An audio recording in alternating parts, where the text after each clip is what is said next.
Bonjour à tous, c'est Dr Walid Mekedem. Aujourd'hui, on va parler du minoxidil parce que ça fait parler dans l'actualité.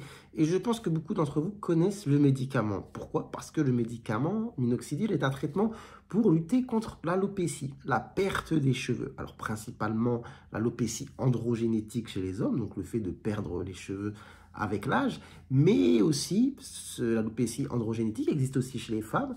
Et dans une certaine mesure, des fois, on a tout simplement ce qu'on appelle des effluviums télogènes, surtout chez la femme, c'est-à-dire des pertes de cheveux un petit peu cycliques, soit saisonnières, soit liées au stress, etc. Et pour aider un petit peu la repousse, on utilise ce traitement. Les dosages sont différents pour les hommes et les femmes. Cependant, l'efficacité du traitement reste quand même, on va dire, débattue. Ça dépend un petit peu de l'utilisation. Par exemple, dans l'alopécie androgénétique chez l'homme, c'est-à-dire le fait, comme je l'ai dit, d'avoir la perte des cheveux avec le temps, eh bien, est-ce que c'est efficace le traitement? Ce sera vraiment du cas par cas. Chez certaines personnes, ça ralentit la chute. Chez d'autres, ça permet de récupérer du volume. Cependant, cette récupération, elle est temporaire, enfin, elle est suspensive, c'est-à-dire que vous mettez le traitement pendant un certain temps, au bout d'un certain nombre de mois, vous remarquez une efficacité. Dès que vous arrêtez, tout retombe. Et après, comme je l'ai dit, chez certaines personnes, par exemple, vous ne trouverez aucun effet. Donc, voilà un petit peu pour faire le topo sur l'utilisation de ce traitement. Et que dire? À la base, ce traitement, c'était un traitement anti-hypertension, vasodilatateur.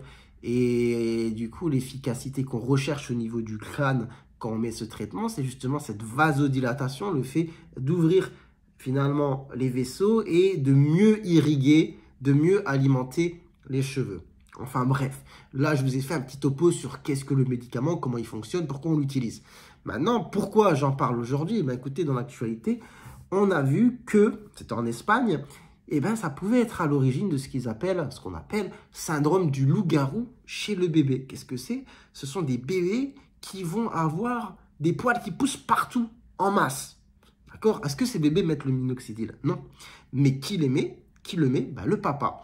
Et donc, ça a été constaté chez un bébé qui voyait des poils apparaître sur le dos, les bras, les cuisses, les poils poussaient partout. Et en fait, le fait est que le papa mettait du minoxidil. Et donc après, les agences, on va dire, de sécurité, médicaments, ont fait un petit peu l'enquête. Et il y a eu d'autres cas comme ça qui ont été retrouvés en Espagne et à plus grande échelle en Europe. Et du coup, l'Agence européenne du médicament maintenant a alerté sur cet effet secondaire possible d'avoir ce qu'on appelle une hypertrichose, un effet loup-garou chez les bébés au contact de papas qui mettent du minoxidil. Comment ça se fait?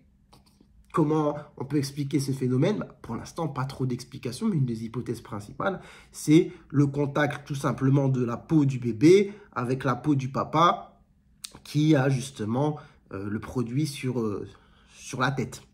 Donc voilà un petit peu. Donc à savoir, donc si vous êtes parent, si vous êtes père ou mère, parce que je vous ai dit en début de vidéo que le minoxidil pouvait être utilisé aussi chez la femme, dans le cas par exemple des pertes de cheveux, qu'elles soient temporaires ou un peu plus dans la durée, eh bien attention, si vous avez un enfant, car maintenant ça fait partie des effets indésirables qui sont listés, donc vous le savez. J'espère que vous aurez appris des choses, que cette vidéo vous aura plu. Si c'est le cas, n'hésitez pas à la liker, pourquoi pas à vous abonner si vous découvrez la chaîne. Et sur ce, moi je vous dis prenez soin de vous, prenez soin de votre santé. Et à très bientôt, je l'espère, pour de nouvelles vidéos. Ciao, ciao.